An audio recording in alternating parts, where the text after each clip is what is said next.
Today I'm going to give you my personal pros and cons of living in Cape Coral, Florida.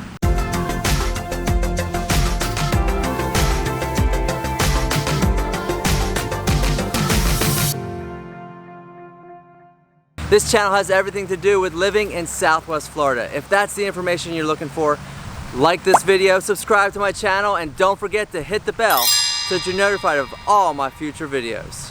Today we're here in beautiful Cape Coral, Florida, and I thought it was time for me to give you my personal pros and cons of living in Cape Coral. I spend a lot of time here with buyers and sellers in Cape Coral, and I do love the area. There are pros and there are cons. I'm going to give you my opinion. Comment below and let me know your opinions. Let's take a look at Cape Coral, Florida. Cape Coral, Florida was founded in 1957 by brothers Jack and Leonard Rosen as a planned community. By 1970, it had been incorporated as the city of Cape Coral. Cape Coral has been promoted through its history as a waterfront wonderland with more canals than the city of Venice, Italy. Per the city of Cape Coral has over 400, yes, you heard it, 400 miles of navigable waterways within its city limits. That is more than any city in the entire world. With close to 120 square miles, Cape Coral ranks in the top 5 largest cities in Florida. In fact, it is the largest city by area in Southwest Florida. As of the latest census, Cape Coral ranked as the 8th largest city in Florida. My first pro for Cape Coral is that it is a fantastic boating community. Over 400 miles of beautiful navigable canals and waterways with access to the Caloosahatchee River and the Gulf of Mexico. There are many different ways to access and to enjoy the water. There are freshwater canals, there are freshwater basins where you can jet ski and freshwater fishing. There, of course, are the salt and brackish water canals that lead out to the Gulf of Mexico, either by through way of the Matlacha Pass or the Caloosahatchee River. Now, how do you enjoy this water? Well, there's a number of different ways. Obviously, with that many canals, there are beautiful canal front properties. There are riverfront properties that you can own, and you can have your boat located right at your house. Cape Coral has very few amount of HOA communities, so you are able to keep your boats on your properties for the most part. Now, there are some rules and regulations that the city has in that, and I can explain that in a conversation that we would have when you're looking at the area. Cape Coral offers 5 boat launches throughout the city. Now, $15 per day, or you can, as a city resident, you can buy a decal for $75 plus tax, and that allows you to have unlimited access to the waterways. There's all types of different access to the river and the Gulf within the canal systems. There are sailboat access properties. Of course, the riverfront properties are sailboat access, and you can have big boats on the river.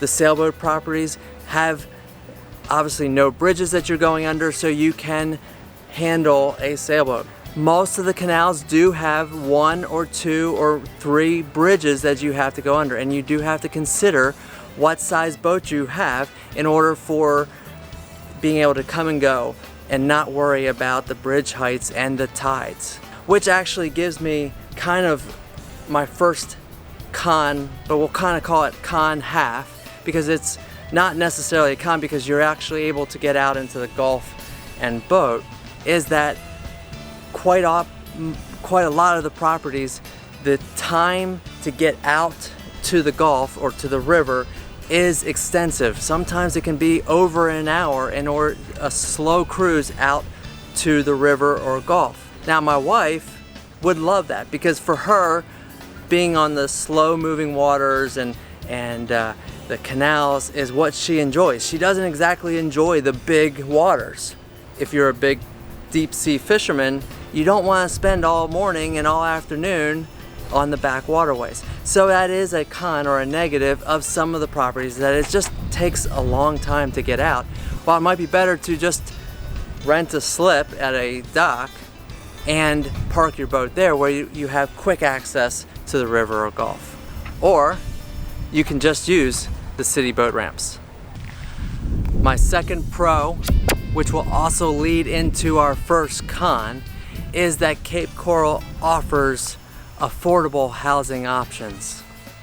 As of the filming of this video, which was in March of 2023, Cape Coral offers single-family homes from the low 300s. Actually, if you're open to a fixer-upper, even lower than that, from the low 300,000s all the way up into the multi-million-dollar homes. Cape Coral also has a wide array of alternative housing as well, from condos, duplexes, villas. Cape Coral has everything to offer the first-time homeowner and the experienced homeowner. Pricing on the homes in Cape Coral really are dependent on location. Cape Coral is divided up into 4 basic quadrants: southeast, southwest, northeast, and northwest. And the first building area was southeast and southwest, and then expanded into northeast, northwest. Per the Cape Coral City website, currently the city is less than 50% built up yet. That's a lot of growth that still has to happen in here in Cape Coral. Now, most of the growth is happening up in northwest and northeast Cape, where there are still an abundant amount of lots that you can purchase and build your own home, or buy a brand new construction home that is just been done by a builder. Or you obviously can buy homes like these beautiful homes that have already been built and lovingly maintained by their owners. Which brings me to the con. In fact, we were just filming at one of the other locations for this video, and we ran into a couple that absolutely love Cape Coral. I asked them, I said, tell me, would you love to be on camera and tell us what you love and hate about Cape Coral? They said they don't really hate anything except the traffic. That's my number one con, is the traffic in Cape Coral. Now, why is it my number one con? Well, it's a little crazy to drive around Cape Coral. And with 50% amount of growth, I can't imagine what traffic will be once the city has been fully developed. With 2 main bridges on and off of the Cape to get to Fort Myers and the rest of Southwest Florida. Yes, there are ways around the traffic by going more north and coming in from the Northeast Cape, but that adds a lot of driving. So you have to deal with a lot of traffic. Cape Coral Parkway, Del Prado, and of course Veterans Parkway as well. So there's 3 main roads where most of your commercial centers are. That brings everybody together into tight spaces, making the traffic in Cape Coral a little crazy.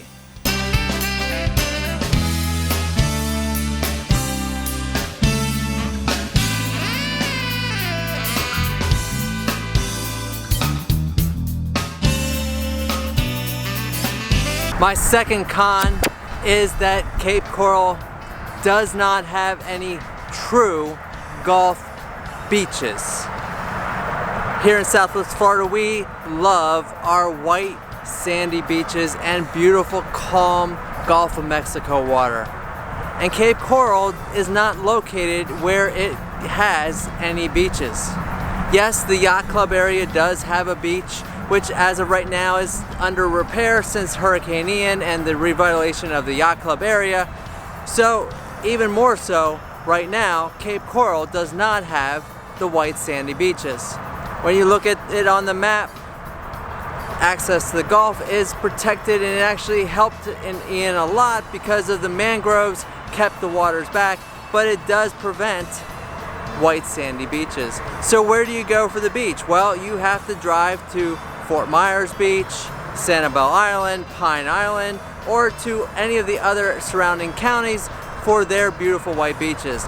So that makes it my second con: no white sandy beaches. So pro number 3 relates to driving around Cape Coral. So we talked as the negative of the traffic, but let's talk about the positive. The positive is that we are within 10 to 12 miles of I-75. We are a short distance from Tamiami Trail, which is Route 41, which goes from Tampa all the way down to Miami. And we're in between 2 airports, RSW, which is Fort Myers, and Punta Gorda. Plus, we're within driving distance of a whole assortment of additional airports. It makes Cape Coral very convenient to travel in and out of and around Florida. My third and final con is that Northeast and Northwest Cape are still mostly on well and septic systems. Now, the city is working their way through and going to have the entire city of Cape Coral on public utilities in the future. But there is an area in Northeast and Northwest Cape, and some areas of Southwest, but not so much anymore, that are still on well and septic systems. So you may ask, why is that a problem? Well, the city is going to come into those areas with public water and public sewer systems, and you will be assessed a very large assessment that is part of your taxes until you pay off the balance for the adding of the water and sewer to the area. Now, you do also then have to pay for it to be hooked up, because you will be fined if you don't hook up to the city utilities. So you do get the benefit of having the public utilities, but you do have this assessment. Now, something to know about the Cape Coral area is that not only Northeast and Northwest Cape Coral have assessments. A large portion of Southwest Cape and even some of Southeast Cape, the homes still have their assessments on their taxes. So you want to make sure that when you're buying a home in Cape Coral, you have asked your realtor, ask me, what is the situation with the assessments? It's something that we can negotiate with the seller when you look to buy a home here in Cape Coral.